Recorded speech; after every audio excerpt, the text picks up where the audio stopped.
This is where we're gonna see like a skeleton clutching to a can of spray paint and trail tape.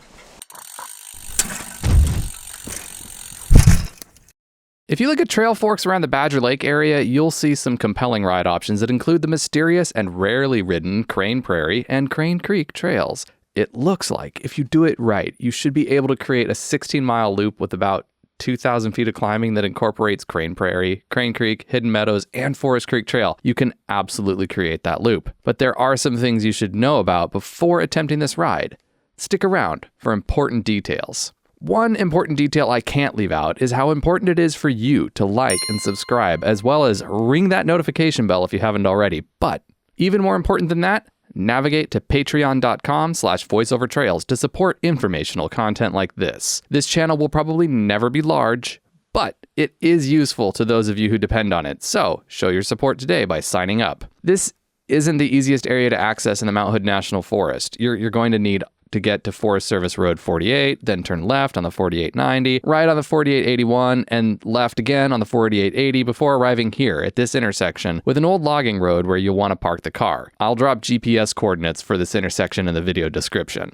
You'd think the lack of parking around here would be a problem, but it's not a problem because hardly anyone ever gets over here to ride these trails. I mean, a little more parking would be nice, but generally I've never seen this place turn into a zoo. So trust me, it's not bad. You'll find a place to put your car. Bring a water filter for this ride, as you'll spend more time in these woods than you think. Like, carry at least 2 liters at all times, not just 2 liters at the beginning of the ride. Make sure there's 2 liters in your pack, because if you do this, there's going to be longer intervals than you'll expect where you're just not going to have access to water. Anyway, start out by climbing up the 4880 road for less than a mile, and then you're going to arrive here at this nondescript and difficult to see trailhead for the Hidden Meadows Trail on your left, which you will promptly discover is pretty grown over with snow brush. Seriously, this is getting way out of hand with the brushiness. This trail would begin with a fairly easy and gentle warm-up if it weren't for all this snow brush. I was getting pretty badly cut up by this stuff, honestly. So it's not really a auspicious way to start this ride. Ignore this intersection here, by the way. It means nothing. It's just an old logging road. But do pay close attention to your GPS at all times, because these trails can kind of fade out and get hard to find. Hidden Meadows eventually joins up with this snippet of the 4881 road, where then you can choose to either keep climbing Hidden Meadows or continue a quarter mile down the road to the Forest Creek Trail. I would recommend going to the Forest Creek Trail because it leads to better views over Boulder Lake and out to the valley. None of the views here are blockbuster anyway, but you might as well avail yourself of the best views that you can. I was sure glad I brought my saw on this ride. Always bring your handsaw, right? Although a handsaw would later prove to be totally futile a little later. Still, it's nice to do your part when you can. Forest Creek is kind of a sustained climb up crispy single track through crispy east side forest. This is the kind of forest that feels like it'll go up in flames if you even fart. So just be really careful. It's very dry in here. There are also almost always a fair number of trees down on the trails around here. But honestly, this is just a preview of coming attractions if you're planning on doing this loop and including Crane Prairie. After about 1,000 feet of climbing, you'll get to the views. Such as they are. There's a valley. You can see stuff. Truth be told, this area is not really that remarkable as far as views in the Cascades go. You're here to explore, so keep discovering. If we had known how many more downed trees we were about to encounter, there is no way we would have been spending time and energy trying to cut these ones out. Actually, there's no way we would have kept... Anyway. You'll see. You'll get a nice view of Mount Hood here at Bonnie Meadow, which is located right at the intersection with the Hidden Meadows Trail. This meadow is pretty, but you'll want to get moving pretty fast because there are a lot of mosquitoes here during the summer. Shortly, when arriving at this intersection with the Boulder Lake Trail, you'll need to turn left to get to the campground and subsequently Forest Service Road 4891. If you're smart, though, you'll turn right, enjoy the awesome downhill on the Boulder Lake Trail, and follow it all the way down to where it intersects with Crane Creek, cutting out the living hell we were about to subject ourselves to at the top of the canyon.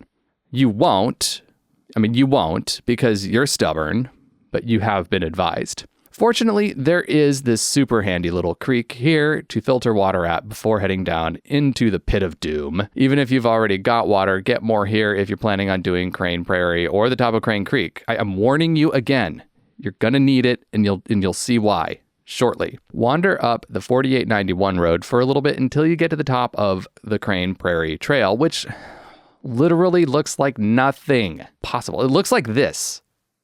Nothing, like I said. And as we were about to discover, it's abandoned for a reason. It's abandoned because it sucks. But we're going to go over why it sucks, just because I know you're a glutton for punishment. And despite me advising you not to, you're probably going to come ride this anyway, because, it's on Trail Forks. You have to, right? You see it there and you can't ignore it. It actually starts out promising with a visible track and reasonable grade with a nice surface of crunchy twigs and duff. There's real potential here. But it doesn't take long before the track gets nearly impossible to locate. We lost count of how many trees we had to lift our bikes over to get down this trail, but it was probably around 100 trees, and that is not an exaggeration. There is a lot of blowdown on this. Now, to be fair to the kind folks who came up here and flagged this recently, seriously, thank you so much to whoever came up here and flagged, because we would have gotten completely lost if it weren't for all the blazes and flags we found up here. Anyway, it's a sure sign that somebody does love this trail. They do want to see something happen to it, so there is a lot of potential here. If this track were clear and not so grown over and you didn't have to pick up your bike every 500 yards, this probably would be a ripping fast and super satisfying downhill. But it's not a ripping fast downhill. Not now. Instead, it's a grown over nightmare. On top of that, it's muddy too, so you get to trudge through the mud and over blown down trees and then cross creeks that don't have bridges or puncheons or anything, or at least they haven't had bridges or puncheons or anything for longer than my lifetime. Seriously, the horror never really stops in here. And on top of it being tough going, if you're here in the summer, you get the privilege of having your blood sucked by the prodigious mosquitoes. There is this one section where the grade is insanely steep, but even if you were excited for a nice steep shred in the middle here, it doesn't matter because there's too much brush and trees down for you to possibly enjoy any momentum. It's also kind of too steep to genuinely be any fun. It's honestly just more of a brake burner than anything else. Again, there's blazes everywhere up here and some signs of recent sawing happening, so people have been trying to clear this out. Someone wants to see this trail opened up. And I reckon probably 5 to 10 guys with saws and weed whackers could probably do it in a weekend. They could open up this line. It would make up for all the bogginess and the places where puncheons are needed, but they could open it up. So anyway, this spot here on the other side of Boulder Creek, that made for a nice place to eat lunch. It is pretty in here. The fun never stops on this. Route finding got really tricky when we came across this marsh here. In fact, I suspect these marshes, as I alluded to, might be the real reason this trail actually got abandoned. It would take a lot of infrastructure to make all this wetland sustainably passable. And it's probably just not really worth all the work to do it. Oh, and there's more blowdown in the marsh. Lots more blowdown, just blowdown everywhere.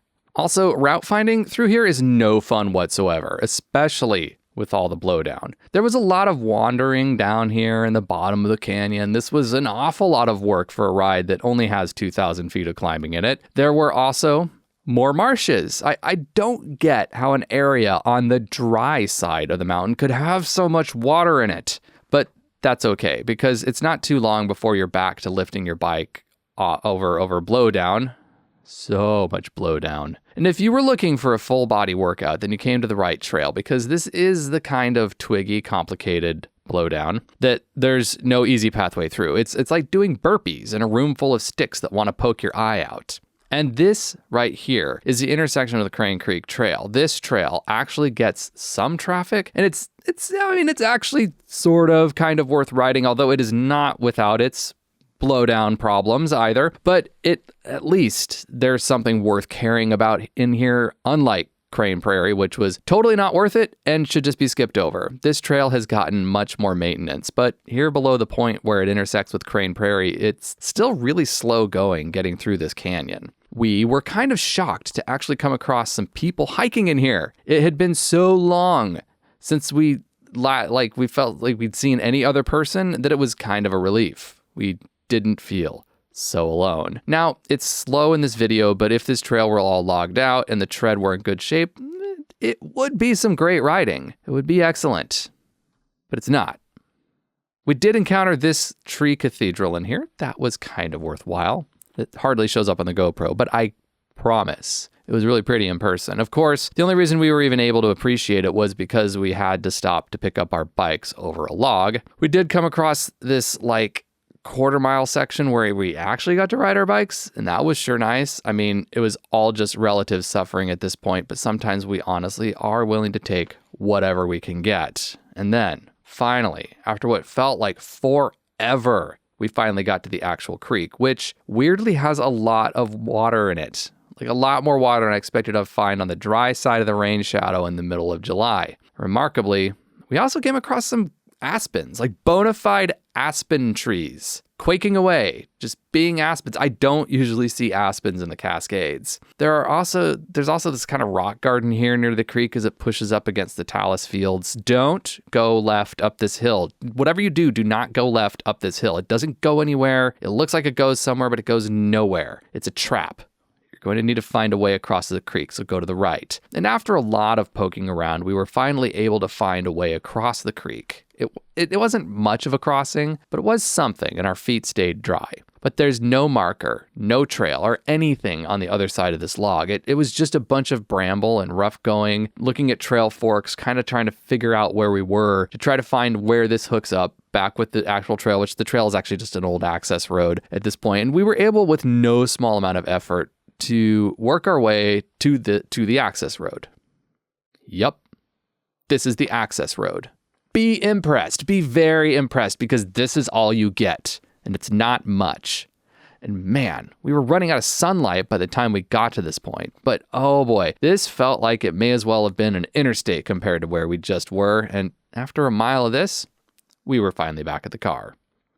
Ending this ride sure did feel like waking up from a terrible nightmare. I mean, I can't say that I really recommend this unless you're here just for the exploration. The Crane Prairie Trail felt like sleep paralysis, and the Crane Creek Trail would be fine if I needed it as a means to a better end. So come on up and ride Crane Creek if you want to poke around, but don't ride Crane Prairie. Just let that one go back to the earth.